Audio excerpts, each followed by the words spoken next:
મિત્રો જય શ્રી રામ, શુભ સંધ્યા। આપણે 3 મિત્રો ગામડું હોટલની અંદર જમવા માટે આવ્યા છીએ મિત્રો, અને આપણે ફેમિલી એક મેરેજમાં ગયેલી જ છે, એટલે આપણે ગામડું હોટલમાં જમવા માટે આવ્યા છીએ। ને અમે 3 મિત્રોએ વારા બાંધેલા છે। વારા પરથી 3 મિત્રો જમવા માટે હોટલમાં લઈ જઈએ છીએ। સરસ મજાની ગામડું હોટલ છે મિત્રો, અને ગામડું હોટલની પાછળ નાની નાની ઝૂંપડીઓ બનેલી છે।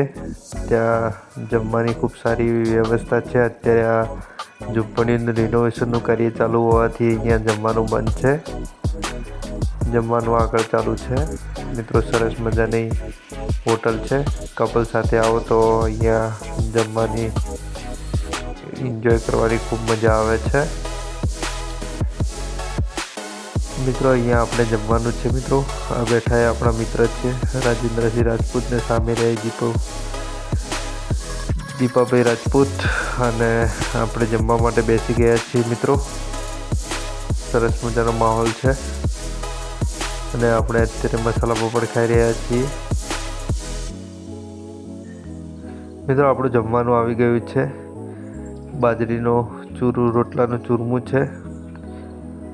આપણે જમીને નીકળી ગયા છીએ મિત્રો, ને આપણે તમને બતાવું મારી ગાડીનું લાઇટિંગ, જબરજસ્ત લાઇટિંગ છે ગાડીનું મિત્રો। આપણે જમીને ઘરે જવા માટે નીકળી ગયા છીએ। રાજેન્દ્રસિંહ રાજપૂતને આપણે ડેરી ઉતાર્યા હતા। આ આગળ જે ટેન્કર જાય એ એમનું ટેન્કર છે રાજુભાઈનું, અને એ લઈને રૂટમાં જાય છે। આપણે બનાસથી એમને ઉતારીને હવે ઘરે જઈએ છીએ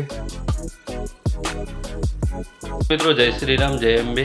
આપણે આપણા વ્લોગને અહીંયા એન્ડ કરીએ છીએ। ચેનલને લાઇક, શેર એન્ડ સબસ્ક્રાઈબ કરવા માટે વિનંતી, અને તમારો નાનો ભાઈ સમજીને વધારેમાં વધારે શેર કરો, સબસ્ક્રાઈબ કરો, લાઇક કરો, જેથી કરીને આવનારા સમયની અંદર આપણી ચેનલ આગળ વધે તો આપણે ગરીબ માણસોની, નિરાધાર લોકોની સેવા કરી શકીએ, આપણા યુવા વર્ગની સેવા કરી શકીએ, અને સારી રીતે આપણે સામાજિક કાર્યોની અંદર આપણે સહયોગ આપી શકીએ। તેથી ચેનલને લાઇક, શેર અને સબસ્ક્રાઈબ કરવા માટે વિનંતી। જય શ્રી રામ, જય શ્રી ગોત્રમાં, જય અંબેમાં, જય શ્રી રામ મિત્રો।